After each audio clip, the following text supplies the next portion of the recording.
Hello, viewers. Welcome to the Sports Mashup, where we bring you all the details, the breakdown of the upcoming games, weekend European matches, and definitely our local games too. And today we'll talk about a lot of games. Definitely the big game coming up between Liverpool and Manchester United. We'll talk about it, and we'll go to Italy. Definitely the Italian side, Napoli. They are making a lot of haste right now, and their main man, Victor Osimhen, and the other Georgian, Vicha Brashkilia. Those guys are on fire. Today they play against Lazio. I have here Benedict Ochoyeboa, my main man, and we are about to break it all down.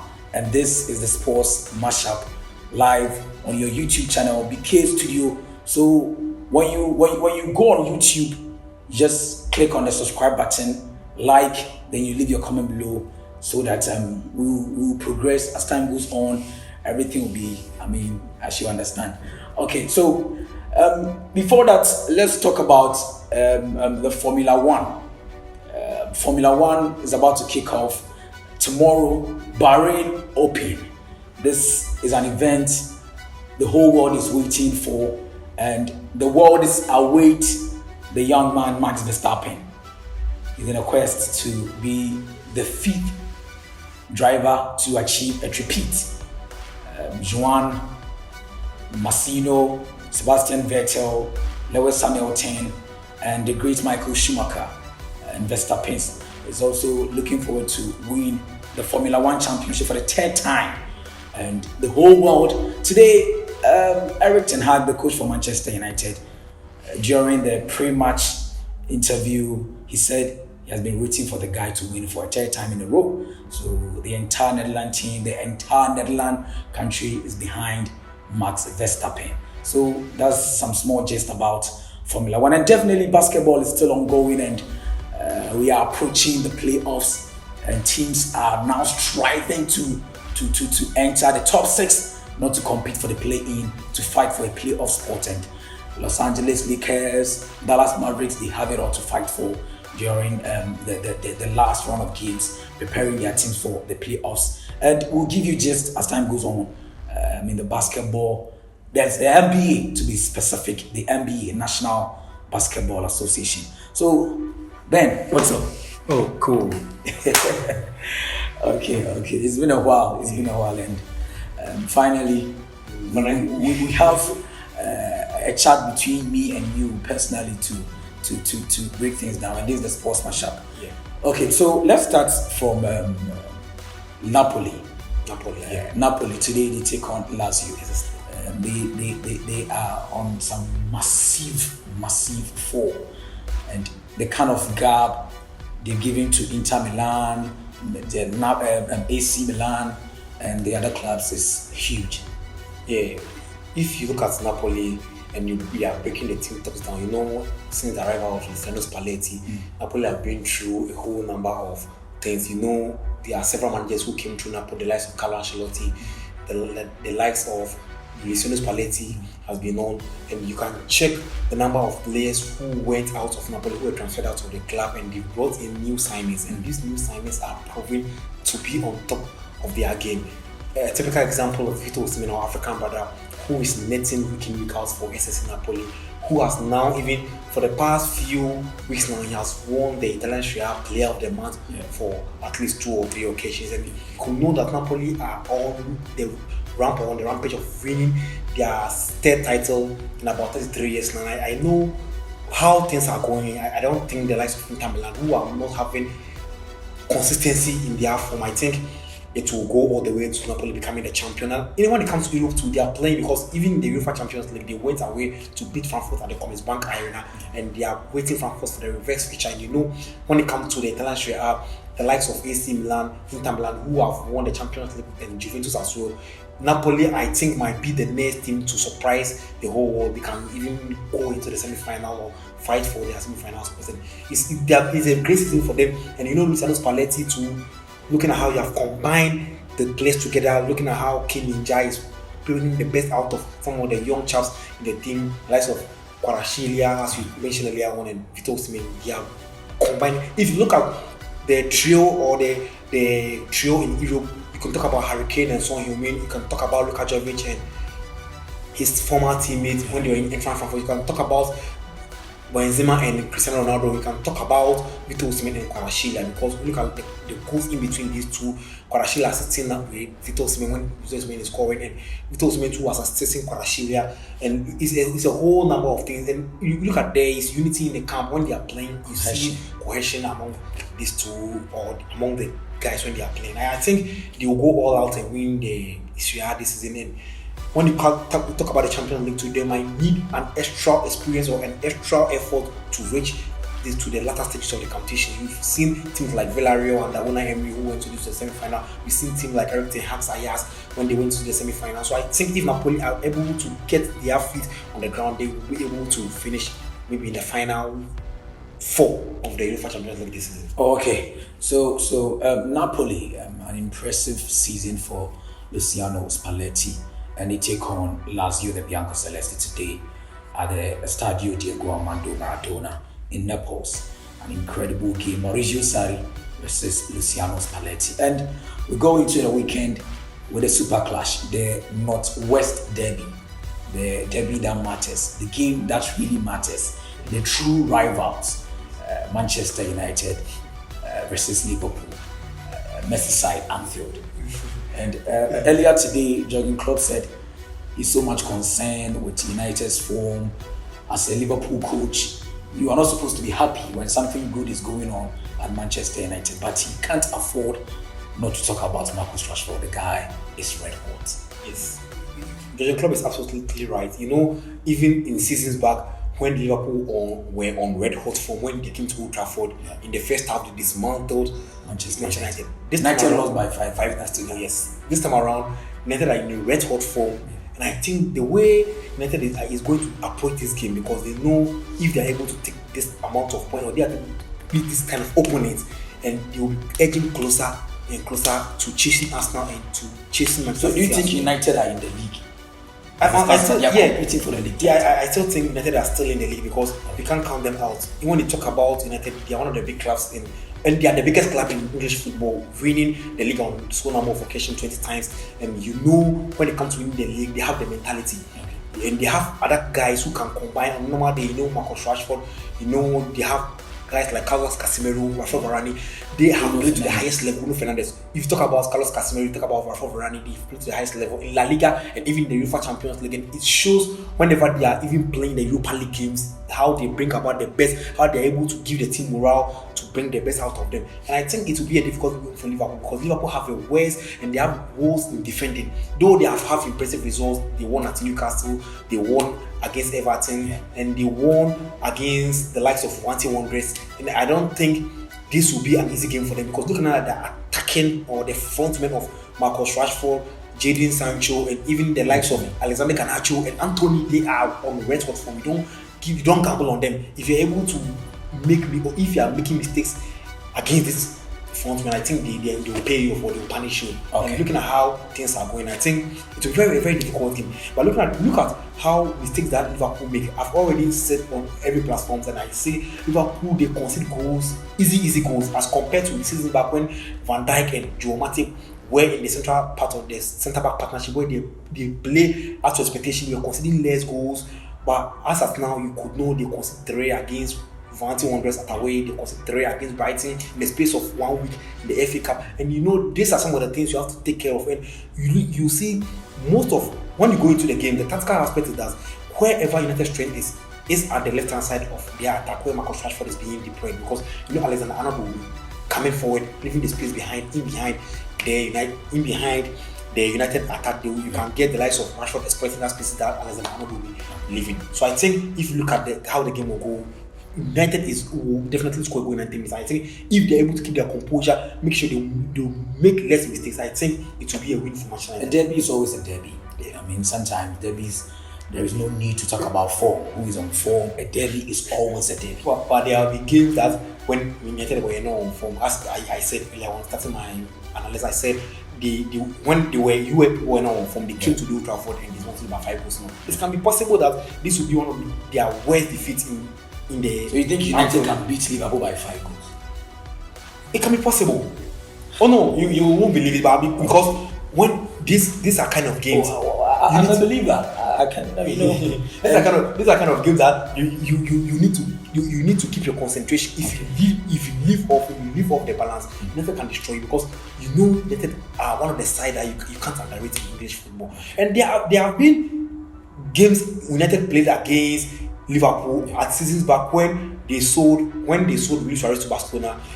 They brought in Balotelli, they brought in Adam Lallana and other players. That game, they played it at, I think, Anfield. And the first half of the game, United just dusted Liverpool by 3 goals to 0. So I think this will be one of the games that it will be one particular team running over the other, because if you're not even looking at how you defend against teams like Manchester United, you find yourself. Are you not underrating the Liverpool attack? Darwin Núñez, Diogo Jota is back, Roberto Firmino is back, Mohamed Salah.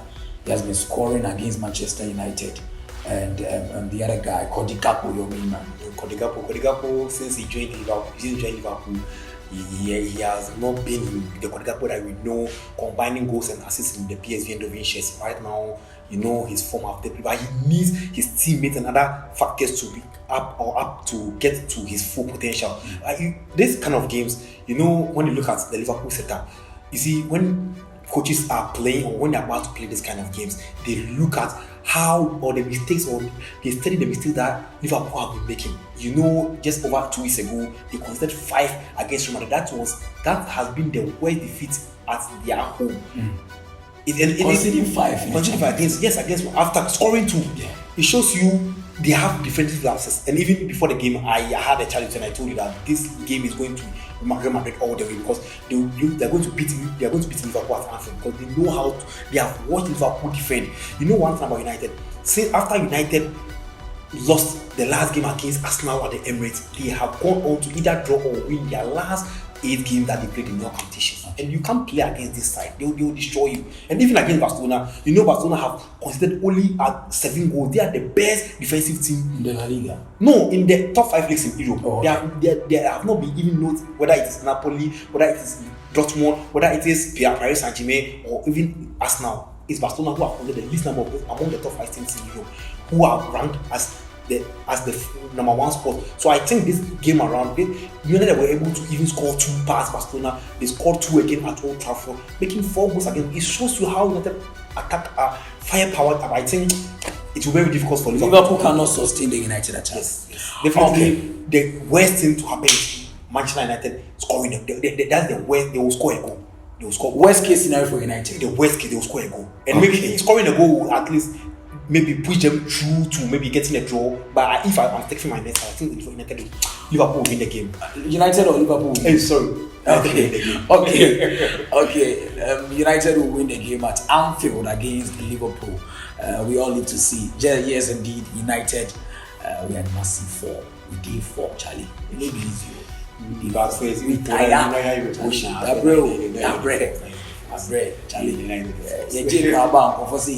Charlie. It has not been easy.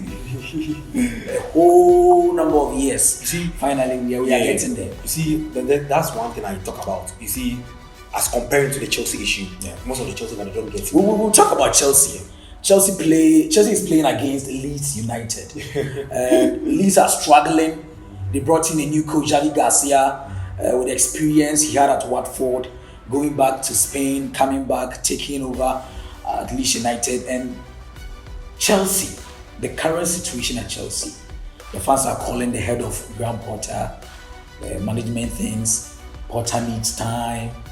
I mean, the players are not gelling. Things are not moving on well for Chelsea. They are struggling. And the last time I checked, from November 6th up to date, Chelsea have scored only 6 goals. 6 goals in all competitions. And Rashford, 18 goals since November 6th. So, I mean, this stats definitely shows that Chelsea are struggling. They are struggling. They are really, really struggling. Under the new ownership of Todd Boehly, when he came to take over from Roman Abramovich, you know, Todd Boehly came with his own agenda, and you know, before he was doing the signing, and before Igbali joined him as his major, he was the one in charge, or he was the one who was heading the transfer team, and he brought in so many players. But if you compare, you do a similar comparison as to comparing this Abramovich era and Todd Boyle era. When Abramovich bought, or when he took over Chelsea, he brought in Jose Mourinho. Jose Mourinho was a Champions League winner with FC Porto. He brought the likes of Paulo Ferreira. He brought the likes of Ricardo Carvalho from FC Porto. And after that, he brought Didier Drogba from Olympique Marseille. Before Drogba joined Chelsea, Drogba was the top scoring player in the Olympique Marseille team. Compare Didier Drogba to the kind of players at Chelsea at the moment. Chelsea doesn't have a number 9. Retro Fofana.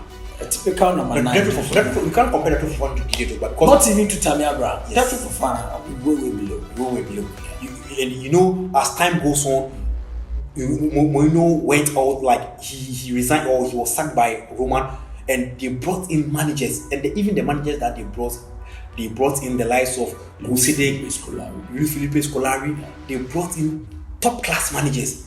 And look at how Todd Boyle is starting with this project, and he say it's a new era, and you can't pick a manager who has won exactly nothing in his career. If you talk about trophies, you can't compare. The lowest ranked manager in the Roman Abramovich era, I could think it will be Roberto Di Matteo. Yes, Roberto Di Matteo, and I think. But he even won the Champions League. He won the Champions League. That was the lowest profile. You can talk about top class managers. Villas-Boas, the return of Jose Mourinho. Villas-Boas was even a Portugal league winner before he came. Europa League winner with FC Porto. Yes, he came into the team. You could talk about Maurizio Sarri too. They gave him that profile. He was able to win with Chelsea. So if right now you want to build a new era, you bring in a manager who have even coached type of this young lad or young talents who can even bring them up, because I think the way the project he was playing well with Brighton with young talent, Alexis McAllister and the other guys, Moises Casido. I always have a perception that there are certain teams which are made for the big guns. The reason why I'm saying that is when Potter is not there yet. Potter is not there yet. Okay. The reason why I'm saying that is you could get the likes of Niko Kovac at Bayern Munich. He couldn't succeed. Andre Pirlo, Juventus, he couldn't succeed. You can talk about the likes of Ole Gunnar Solskjaer, Manchester United. You can talk about Ralph Rangnick. Yeah. When he came, he couldn't succeed because it's not meant for him. The last time United was winning trophy, as you keep saying, was Jose Mourinho. Yeah. And when we want to talk about Jose Mourinho, before when he made a move to United, he has won everywhere. He's born a natural born winner. He wins everywhere he goes. Okay. Yes. So if you are picking a side to replace an era which ended with the maximum, or which ended with so many trophies, that in the history of Chelsea there is no other owner than Roman Abramovich who won so many trophies. So you have to, at me, my suggestion was Chelsea was supposed to bring somebody like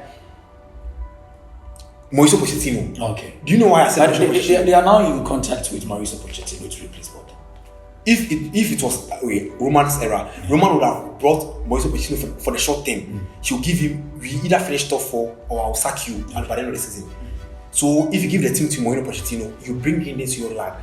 We saw what Pochettino did with Tottenham Hotspur. Yeah. He brought Kieran Trippier. He made Danny Rose and Walker. And right now, under the former manager of Chelsea, that is Thomas Tuchel, Chelsea's strength or attacking strength was on the flanks. That's their fullbacks. That is Richie and Richie James. Yeah. And they lost that under Graham Potter. So, and Mauricio Pochettino too, where his strength is as a manager is his fullbacks. Yeah. Danny Rose and Walker. That was one of the things that he used to break teams down when he was at Tottenham Hotspur. Okay. So if you are picking a manager, you pick this. You pick Mauricio Pochettino, give him like up to the end of the season.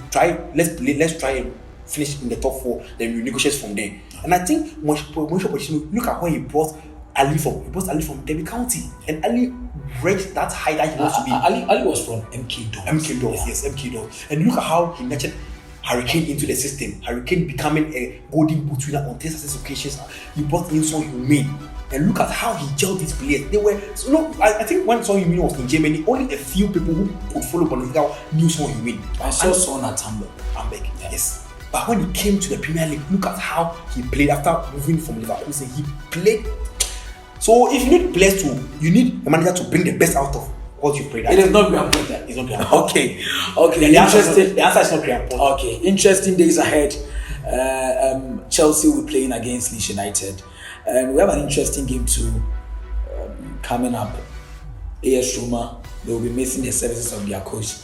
Interestingly, Jose Mourinho, he has received more red card than any other player in the Italian league. One thing about Jose Mourinho is that, you see, he's one. You see, I keep saying that if you are doing something, you have to have the passion for what you do. Yeah. He's more involved in the game, more than the coaching.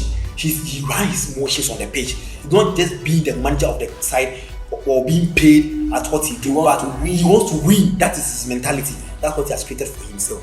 So if he doesn't win games, or he sees that maybe referees or some of the factors or dynamics of the game are changing, he wants to bring out his emotion. Okay. But AS Roma, I salute Jose Mourinho, because look at how when he went to Roma, the trouble that Roma have been through for the past years, and he has been able to win the conference with Roma.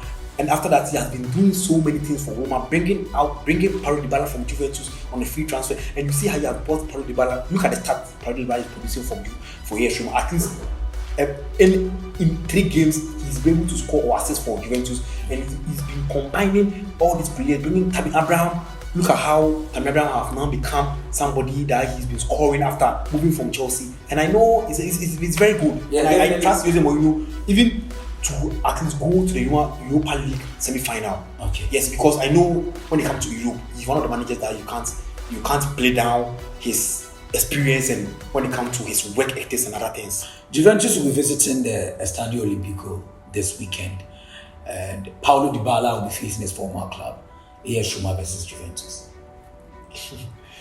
You see, it's really a very difficult game for AS Roma, because look at Juventus, though after the point deductions 1 or 2, and you know where they are about 15 points. This is very good deduction, and they need to pick themselves up. And prior to even the start of the second round, they were the best defensive team in the league after meeting Napoli. When Napoli defeated them by 5-1 at the Stadio Diego Armando Maradona. But Juventus as well, they are playing very well. Look at how Angel Di Maria and the likes have been combining, making sure they try to put the team back to where they belong to. It will be a very difficult thing, but trust me, look at how Juventus will be playing. Or practically, Marcelo Allegri is one of the managers that you can't put down, or you can't bring his image down when it comes to the talent share, because we know he managed Juventus to a back-to-back Champions League final. He won a number of titles, and when it comes to the experience-wise, he's one of the managers that you can't play down. I think it will be a very difficult game, but if I would take my net, I think it will be an even game, because look at how Juventus of late they are scoring and they are not conceding. But I think in midweek they considered 2 goals against them. Yes, and I think they have to up their game, and they need this point. And I think it will be outside for a draw game. It will be a very difficult game, but a draw will be something like a balanced game for most teams. Okay, let's have this conversation about footballers. Of late, the issues surrounding footballers, sexual assault.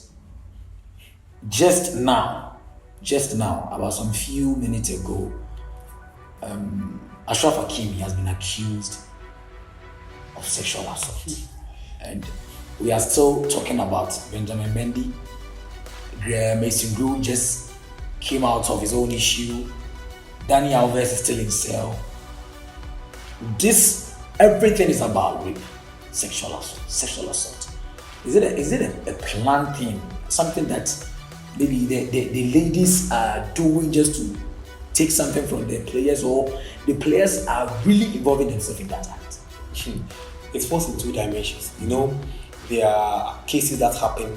You could probably know that maybe the player, looking at how maybe the accusations will go and where the facts of the cases are coming. Sometimes you know the player might be at fault. Other times you know there's no factual evidence of what the ladies are claiming. Sometimes, so it entails a whole lot, because even our own brother Thomas Partey, he had his own issues. Yeah. So these players have to know that the things that are like things over on board, or whatever happens in Africa here, whenever you do it overseas, it will be very difficult for you to go scot-free, because you can know maybe outside, maybe over there in Europe, you can think that you are hugging somebody. You can there are some things you cannot do. You cannot go scot-free. You go scot-free in Europe. That's what you have to take note of that.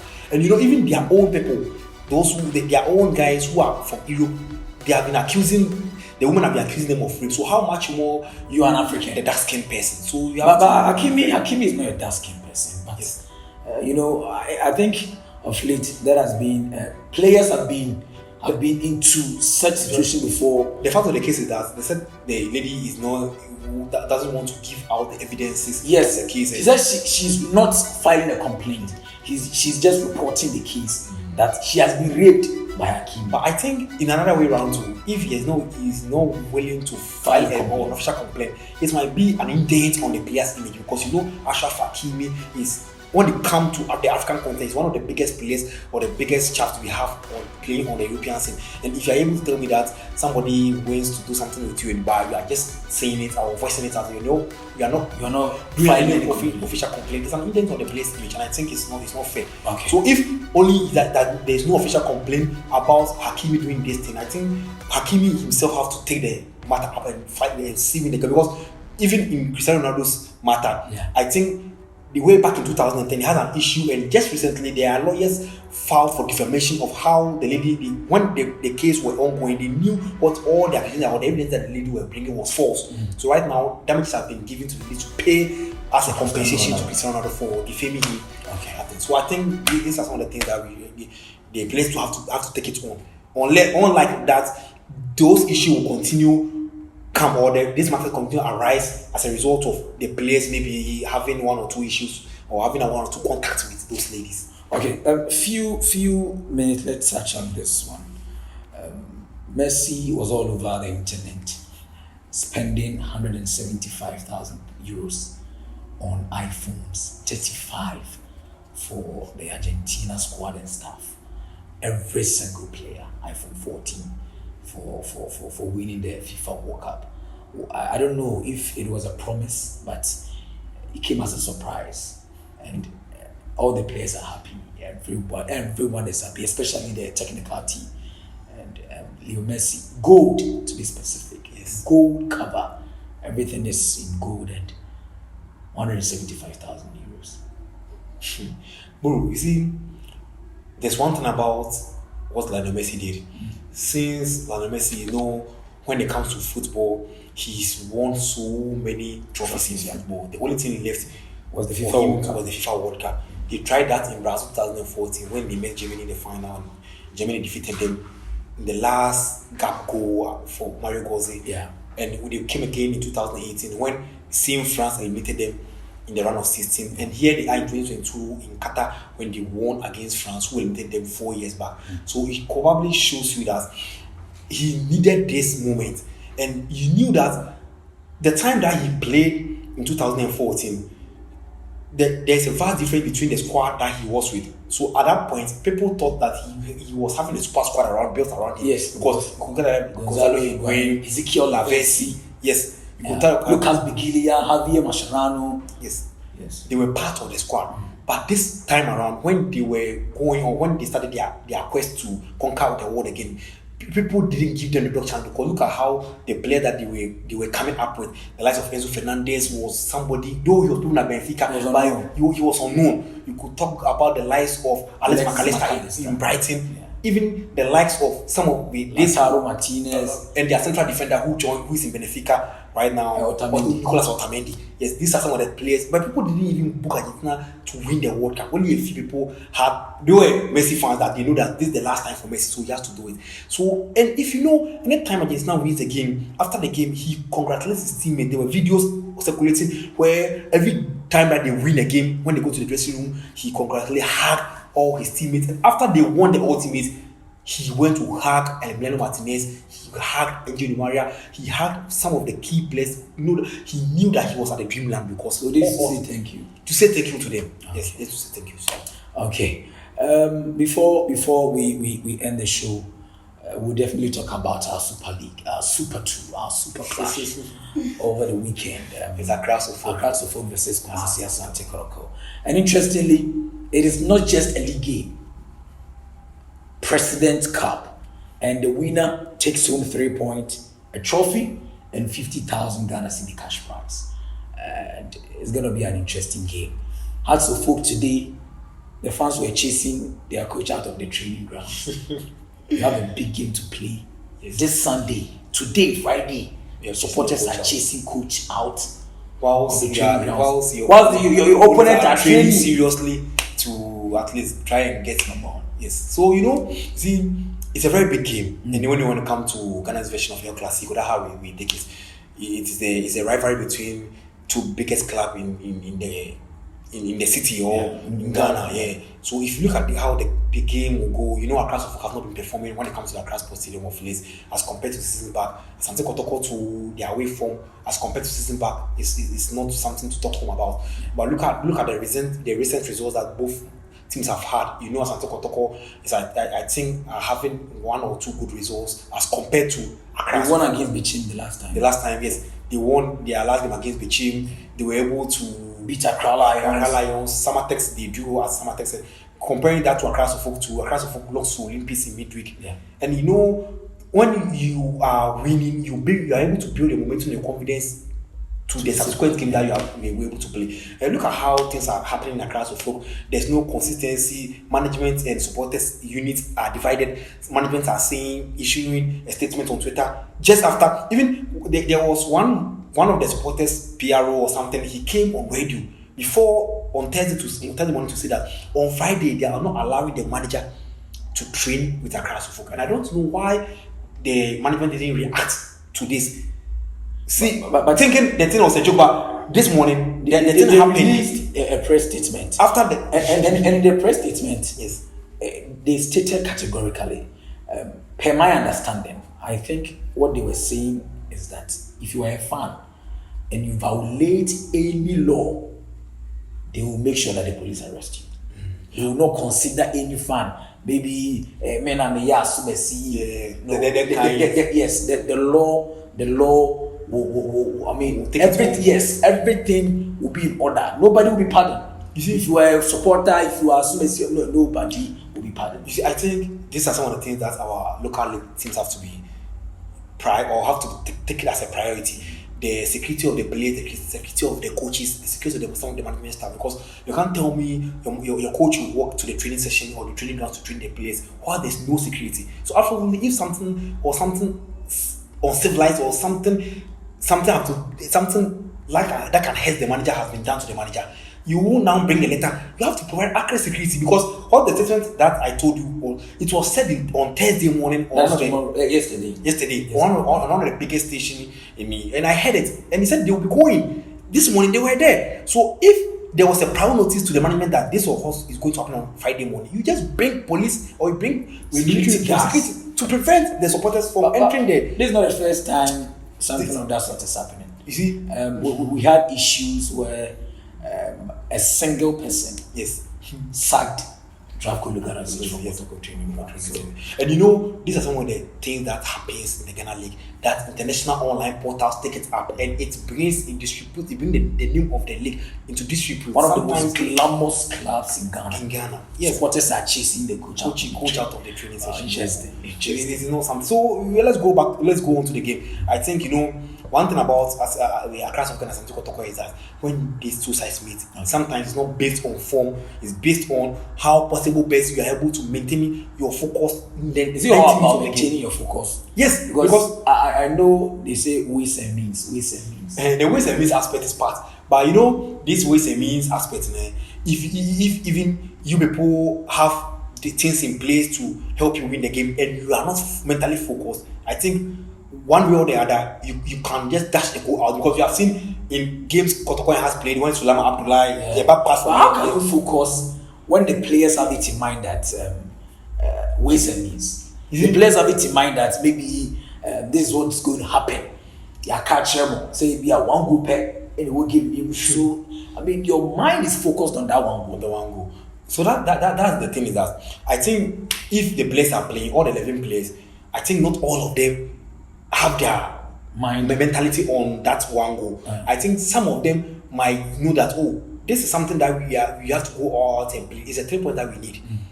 And when we win the 3 points, it will be a bragging right for us. Okay, rather than thinking about scoring one goal. What about if the opponent to get the equalizer? And this is a high time. The last time they met in the Presidential Cup, Patrick Razak, who is now not with the Accra Folk again, he ran the show. It was the last gap of the game, and it was joy because he took the ball, he ran around one or two Kotoko defenders, and he put the ball at the back of the net. And this is the kind of times that we need to at least patronize, or we need to bring up out in our game, rather than focusing on the negatives. Look at how we have to talking about the El Clasico. We are talking about a chase, somebody chasing or fans chasing coaches out of them. So I think it will be a very difficult thing for all the two sides. But a win for Asante Kotoko means that Zlatan Matic, I think his future is unclear at Accra. So definitely he might get the sack, or they might give the job to Okulu, who is a stand coach for Accra to take over. For Asante Kotoko too, if there's a defeat, the supporters won't be very happy because they know Accra are indebted. There is fire burning in their camp, and you allow Accra to come and beat. You have to take advantage. The last time this thing happened in this crucial game, Asante Kotoko got robbed in their hotel. I've forgotten the game, but they got robbed in their hotel at midnight. But the next morning, Kotoko came out and they went on to beat Accra in that particular game. So if people are thinking that, because Accra fans are divided, but they are concentrated. In that way, it means aspect that you are talking about. Okay. So let's get to the last part of the show, and one of the most important parts of the show, the bet zone. Yes. Benedict Ochieboa here is my bet king, and he's definitely going to give some odds out. But appreciation, it doesn't come. But appreciation. People will stake the bet, and at the end of the day, they will tell you that it was only 5 cities, it was only 10 cities. It's part of how things go.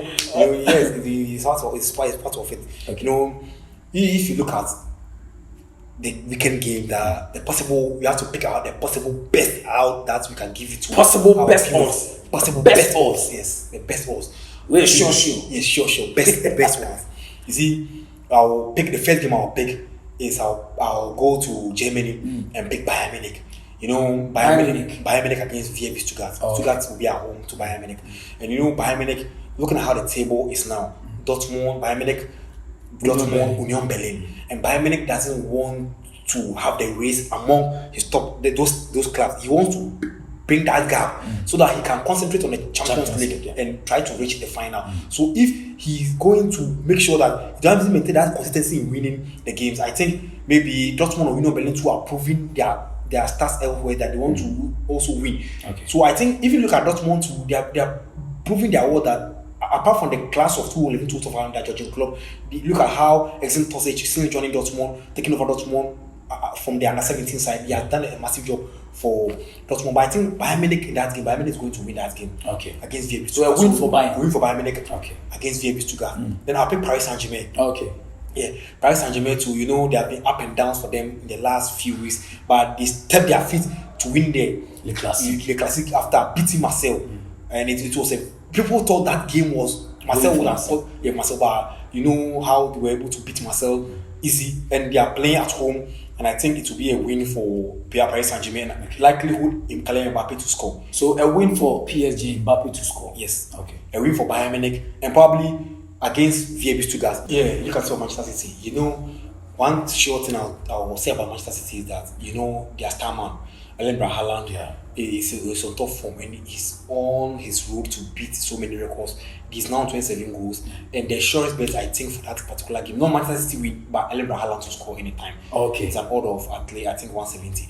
And I'll go to other games like the Serie A, Napoli playing tonight to SS Lazio. I think it will be Napoli to win or over 2.5 goals, because SS Lazio is one of the teams who concede and score more goals in the Italian Serie A. They are one of the few teams that. And Napoli too score a lot of goals at the Stadio Diego Armando Maradona. So I think Napoli win over 2.5 goals is likely. Then I go to the Spanish La Liga and look at one or two fixtures over there. Real Madrid, after a humiliating defeat to Barcelona in the Copa del Rey in Madrid, I think they'll step up their game, and I think a double chance for Real Madrid. And I think I'll pick the FC Barcelona 2 game that they will play against Valencia. It will be an over 1.5 games. Okay. Over 1.5, we'll have 2 or more goals in that particular game. Then the last game that I'll pick, I think I'll go to, let me see, the French League 1 as well. I think I'll pick AS Monaco. They will be scoring a lot of goals and they have been conceding goals. Even when they don't score. Last week like this, they sport people's bet today. They start at home for OJ this time and beat them 3 goals to 0. Yeah. So if you have gone for with 2 or 3 or more goals in the game, you have won that way. So I think it's one of 1.5. These are some of the odds I want to share with you. Okay, so Erling Haaland to score, Paris Saint-Germain to win, or Mbappe to score, Bayern Munich to win. Yes. Valencia, Barcelona over 1.5. Yes. Double chance for Real Madrid. And over 2.5 AS Monaco. Yes. Okay. Interesting. And Napoli over 2.5. Napoli win or over 2.5. Napoli win or over 2.5. Okay, so this from the Bet King. Not myself, from the Bet King himself. So give us. It's your time. Enjoy. Mubjinswa. Appreciate the Bet King. And I offer them a today. Okay. So this has been an incredible conversation. The Sports Mashup. We are live on BK Studio on YouTube. As I said earlier, you hit on the subscribe button, you like, you share, and you leave your comment below. So every Friday, we'll be live with the Sports Mashup. We'll break down, we'll give you all the gist, the weekend games, and definitely the Bet Zone with the Bet King. And my brother. It's nice having that chat with you. Okay. Say United. I hope you get a win at Anfield this weekend. I hope you get a win. I know you'll get a win. We'll definitely win. That part was for our viewers, and this is my part. There's no way Liverpool can stand the fire we are bringing to. So viewers, you need this for him. So there's no way. Today Arnold was like, me and Rashford is not going to be a one-on-one team. It's a team effort. Any team effort. And Andrew Charles, the team effort. Okay, so thanks for being part of the show. Same time next week, we'll meet again on the Sports Mashup, live on the BK Studio on YouTube. My name is Leslie Amachi Ajiman. And I'm Benedict Ochoyebo, BY for short. Okay, thank you for having us.